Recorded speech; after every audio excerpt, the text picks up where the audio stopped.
మా చేతే సిగరెట్లు కానీ వాటి కానీ తనే మందు డబ్బులు కొట్టి తెప్పించుకోవడం జరిగింది. ఇక్కడ పైన రూమ్లోనే జరిగింది ఇదంతా. ఇలా మా చెల్లి ఇన్ఫ్లుయెన్స్ చేసి మా చెల్లిని తన వైపు లాక్కొని ఒకరోజు వెళ్ళిపోయి మా చెల్లిని తీసుకెళ్ళిపోయింది అనమాట. ఒకరోజు తీసుకెళ్ళిపోయి అక్కడ బెల్లంపల్లి ఊరిలో పెడితే మా అన్నయ్య విష్ణు అన్నయ్య ఉన్నాడు కదా, మా విష్ణు అన్నయ్య వెళ్ళి ఆ పిల్లని తీసుకుని వచ్చి మళ్ళీ మాకు అప్పచెప్పేసి ఆయన వెళ్ళిపోయాడు. ఆయన హైదరాబాద్ వెళ్ళిపోయాడు పని నిమిత్తం. వాళ్ళు అన్నయ్య ఇంతకుముందు తణుకులో గురువు దగ్గర దీక్ష తీసుకున్నాడు. అక్కడే పరిచయం అయ్యి ఒకసారి ఇక్కడ గుంటూరులో కూడా మీకు అలచల్ చేస్తుంటే ఆవిడ్ని కొట్టి వ్యాన్లో ఎక్కించింది కూడా విష్ణు అన్నయ్య. ఆడ పోలీసుల ముందు లాక్కెళ్ళి వ్యాన్లో ఎక్కించింది కూడా అన్నయ్య. పోలీసులు అయితే కంప్లైంట్ తీసుకోవట్లేదండి. ఆవిడ అఘోరి, ఆవిడని ఎక్కడ ఎదుగుతామని చెప్పని భయపడుతున్నారు. మమ్మల్ని కొట్టిద్ది, మేము చేయలేము అని చెప్పని అలాంటిగా మాట్లాడుతున్నారు. దయచేసి కేసు తీసుకుని అది అఘోరి కాదు, ఏమీ కాదు, వాడు శ్రీనివాస్ అంతే. అఘోరి అనే వాళ్ళు ఎవరికి కూడా అమ్మాయిలతో పని లేదు, జనసంచారంలోకి రారు. మా చెల్లి మేజర్ అండి, కదనట్లేదు. తనని మందు పెట్టి వశీకరణ చేసుకుని ఇలా ఇన్ఫ్లుయెన్స్ చేసిందని మాకు అనుమానం ఉంది. పైగా తన మానసికంగా కూడా తన మీద డామినేటింగ్ చేసిందని చెప్పని లేడీ గారు డామినేటింగ్ చేసి తను ఇన్ఫ్లుయెన్స్ చేసిందని నాకు అనుమానంగా ఉంది. కాబట్టి ఆ పిల్లని నేను తీసుకొచ్చి మా మీద అనుమానంగా ఉంది కాబట్టి పోలీసుల సమక్షంలోనే మానసిక వైద్యుల చేత ఒకసారి చెక్ చేయించండి. 3 రోజులు అవుతుంది ఇంట్లో నుంచి ఇప్పటికి వెళ్ళిపోయి. అక్కడ షామీర్పేట పోలీస్ స్టేషన్ దగ్గరికి వెళ్ళామండి. అక్కడ ఉన్నప్పుడు ఆడకు కారు వేసుకుని వచ్చింది. ఆడకు వచ్చినప్పుడు పోలీసులు కూడా ఆ పిల్లని అడిగారు, మేజర్ గీజర్ అన్నారు. మీ దగ్గర మానసికంగా బాగాలేదని చెప్పిన ఎటువంటి సర్టిఫికేట్ లేదు కాబట్టి మేము ఎందుకంటే సర్టిఫికేట్ ఎందుకు లేదంటే మేము నాటు వైద్యంగా చేసామన్నమాట. అల్బిన్ నగర్ తీసుకెళ్ళి ఆ మందులో వేసాం. కడుపులో మందు ఉందని అక్కడ ఉన్న వాళ్ళందరూ ఒప్పుకున్నారు. వాళ్ళే చెప్పారు నాటు వైద్యంగా. వాళ్ళు చెబితే ఆ మందు కక్కించడానికి మేము ఒకసారి పాలలో ఇచ్చాము. ఆ పాలలో ఇచ్చినప్పుడు వామిటింగ్ మోషన్స్ ద్వారా ఆ మందు పోతుందని చెప్పని అన్నారు. ఒక డోసు ఇచ్చాము, ఇంకో డోసు మజ్జిగ ద్వారా ఇమ్మన్నారు. మజ్జిగ ద్వారా ఇస్తున్నప్పుడు ఆ పిల్ల తీసుకోలేదు, ఎందుకంటే లేడీ గారు తీసుకోవద్దని చెప్పి ఫోన్లో చెప్పింది అనమాట. అప్పుడు అవి తెలియదండి, మాత్రం మందని మాత్రం తెలుస్తుంది. పైగా మా అమ్మ నాన్న ముందు కూడా అన్నంలో ఏదో జ్ఞానం పెరగడానికి చెప్పి మంది అని చెప్పి పెడతామనేది నాకు అనుమానంగా ఉంది.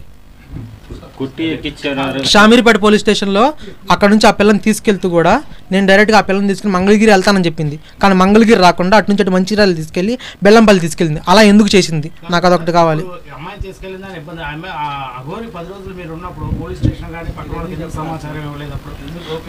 లేదండి, అప్పుడు మాత్రం మాతో బాగానే ఉంది. ఇప్పుడు మాతాజీ లాగా వచ్చింది. ఇప్పుడు మనం మంచిగానే ఉంది కదా చెప్పని ఫస్ట్లో మంచిగానే ఉందని చెప్పని మేము అంటే మా అన్నయ్యకి ద్వారా పరిచయం కదా, బాగానే ఉంది కదా, అప్పుడంతా బాగానే ఉంది కదా, మాతాజీ లాగానే ఉంది కదా, మాతాజీ లాగానే ఉందని చెప్పని మేము తీసుకున్నాం. ఇప్పుడు అఘోరి నమ్మట్లేదు. ఎందుకంటే ఆమెతో ట్రావెల్ ఇప్పుడు ఉన్న వాళ్ళ ఎవరు ఏమనిస్తారని సరే ఒక 10 రోజులు ట్రావెల్ చేస్తే ఆ మనిషి గురించి తెలిసిపోద్ది ఎంతో కొంత. ఇప్పుడు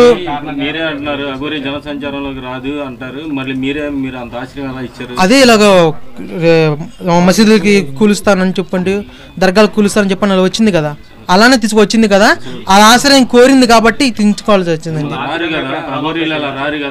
అదే ఇప్పుడు రారని అంటున్నామండి మేము కూడా, అలా వచ్చింది కాబట్టే కదా మేము తెచ్చుకుంది. తెలియదండి నాకు అసలు ఎందుకు ఏమని ప్రలోభ పెట్టింది ఏమో తెలియదు, కానీ ఆ పిల్లని పూర్తిగా ఆ వైపు మళ్ళించుకోవడం జరిగింది. లైంగికంగా దాడి చేసింది అన్నారు, దీంట్లో ఎంతవరకు వాస్తవం ఉంది? అది తణుకు రాజేష్నాథ్ గారి ఆశ్రమంలోనే ఒక సీసీ కెమెరాలో ఉంది వీడియో. ఆ వీడియో బయటకు వస్తే కానీ తెలియదు. ఎప్పుడైనా సరే ఒకవేళ గురు శిష్యుల బంధం అయితే కనుక ఆ శిష్యురాలతో లవ్ సింబల్ పెడుతూ ఫోటోలు దిగరు. మీకు ఆ ఫోటోలు కూడా నేను ఆల్రెడీ మీడియాకి ఇవ్వడం జరిగింది. ఆ ఫోటోలు ఆల్రెడీ మీడియాలో హల్చల్ చేస్తున్నాయి. ఈ లవ్ సింబల్స్ శిష్యులతో పెడతారండి, అమ్మానాలతో పెడతారండి, పెట్టరు కదండి. మరి గురు శిష్యుల బంధం అయితే అలా ఎందుకు ఉండిద్దండి? ఇలా లైంగికంగానే ఉందని సెక్సువల్ ఎఫెక్షన్ కోసమే మా చెల్లిని ట్రాప్ చేసిందని నా అనుమానం అండి. మా ఇంట్లో ఉన్నప్పుడు అమ్మాయి ఏంటంటే ముద్దులు పెడతాం అలాంటి చేసింది.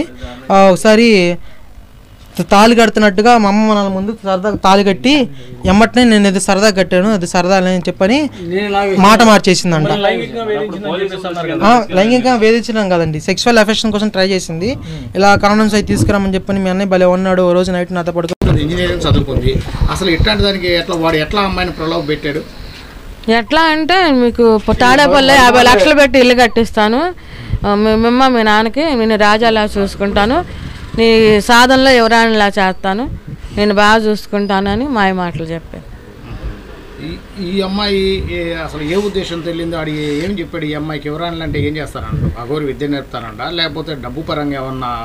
అదే ఆశ్రమం పెట్టి ఆశ్రమంలో చెక్ పవర్ ఇస్తానంది.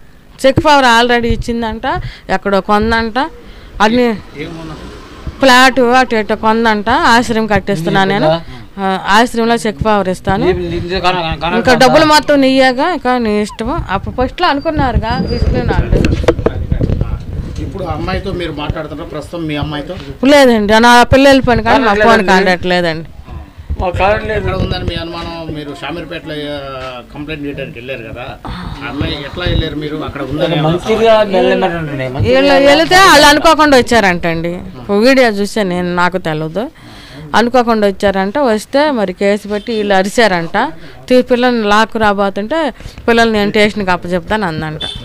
అసలు లేడీ అఘోరుగా పిలువబడే శ్రీనివాస్కి అసలు అఘోరు లక్షణాలు ఉన్నాయి. అసలు ఆమె గురించి మీరు ఏమనుకుంటారు? లేవండి, అఘోరు లక్షణాలు లేవు. ఆమెను మేము నమ్మలేదు, మేము పంపలేదు.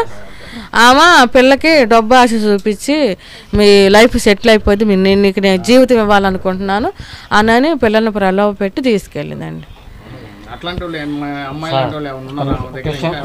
బయట అనుకుంటే ఏంటమే కానండి, మరి ఉన్నారు మన తెలవదండి. ఇద్దరు ముగ్గురు నమ్ముకుందే అట్లా తెలంగాణ వాళ్ళు తీసుకెళ్ళి అని అంటున్నారండి. ఇప్పుడు మీరు పోలీస్ కేసు పెట్టారు కదా, పోలీసులు నమోదు చేశారు కేసు? నాకు చేయలేదండి, తీసుకోవట్లేదండి. మీ అమ్మాయి ఎంతంటే మీ అమ్మాయి నేను మేజర్ని, నేను వెళ్ళిపోతాను కంప్లైంట్ పెట్టి వెళ్ళాం. మేమేం తీసుకోం కేసు. అమ్మాయి కంప్లైంట్ పెట్టిందా?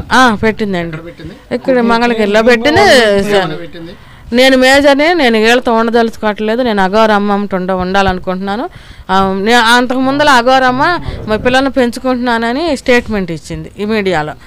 స్టేట్మెంట్ ఇచ్చింది, నేను అఘోరమ్మతో ఉండాలనుకుంటున్నాను, ఇలాంటి వీళ్ళు వద్దు నాకు. అవసరమైతే నేను నెలకు 10 రోజులు అట్టా వస్తాను, చదువుకుంటాను, అన్ని చేస్తాను, మీ ఫంక్షన్లకు వస్తాను, అన్నిటి పంపిస్తానని ఈ పిల్ల నాకు అంతకు ముందర చెప్పిందండి.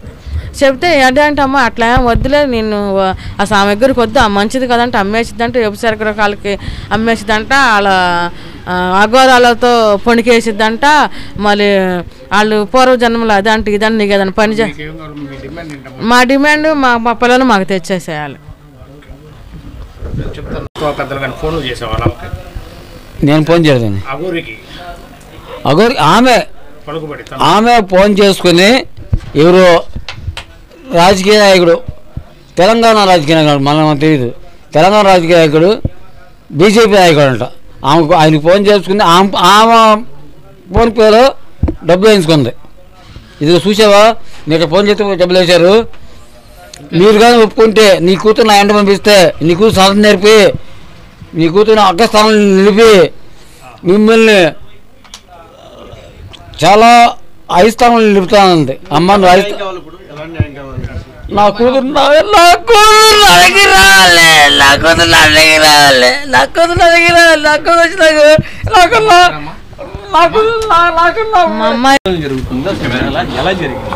వారం రోజుల నుంచి జరుగుతుందండి. వారం రోజులు జరుగుతుంది.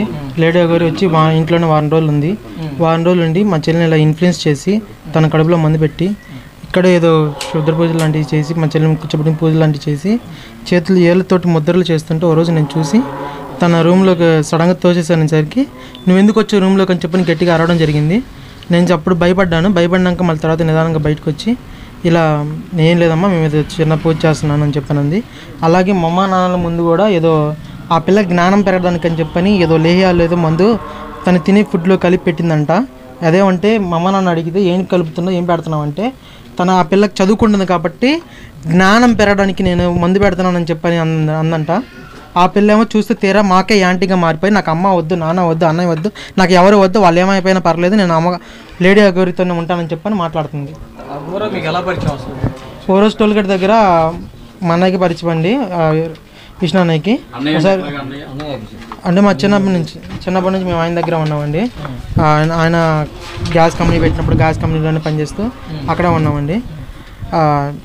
అయితే అన్నయ్య ఒకసారి ఫోన్ చేసి ఇలా లేడీ అఘోరిది కార్ అయిపోయింది, ఇక్కడ హల్చల్ చేస్తుందంట, తన నెంబర్ని అక్కడ కార్ స్టార్ట్ చేయించి పంపించేసేసి చెప్పని అన్నారు.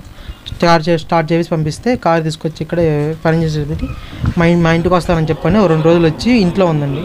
2 రోజులు ఉండి వెళ్ళిపోయింది. వెళ్ళిపోయినాక మళ్ళీ కార్ రిపేర్ అని చెప్పని మళ్ళీ రెండోసారి వచ్చింది. రెండోసారి వచ్చి కార్ ఇక్కడ విజయవాడ షోరూంలో ఇచ్చారు. ఇచ్చి ఇక్కడికి వచ్చి కార్ 2 రోజుల్లో రిపేర్ అయిపోయింది, కార్ తీసుకెళ్ళమని చెప్పి షోరూమ్ వాళ్ళకి ఫోన్ చేసిన, తీసుకెళ్ళకుండా దానికి స్టిక్కరింగ్ వేయించాలి, అది వేయించాలని చెప్పంటూ అలా వారం రోజులు ఉంటూ ఇంట్లోనే ఉంటూ మా చెల్లెని బాగా ఇన్ఫ్లుయెన్స్ చేస్తూ మా అమ్మ నుంచి తను మా అమ్మ ఉండిద్దని, మీరు ఆడవాళ్ళు కదా మీకు దగ్గరగా మా అమ్మ ఉండిద్దని,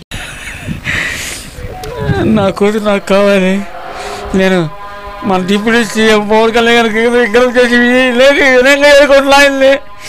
మన సనాతన గురించి పోరాడే వ్యక్తి మన డిప్యూటీ సీఎం పవన్ కళ్యాణ్ గారు. నాయన పవన్ కళ్యాణ్ గారు, నేను ట్రక్లో పడి వెళ్ళిపోయిన నా కూతురు శ్రీవారి తండ్రిని, నా కూతురు నాకు అనిపించండి, మీకు ఎదుర్కొంటున్నాను.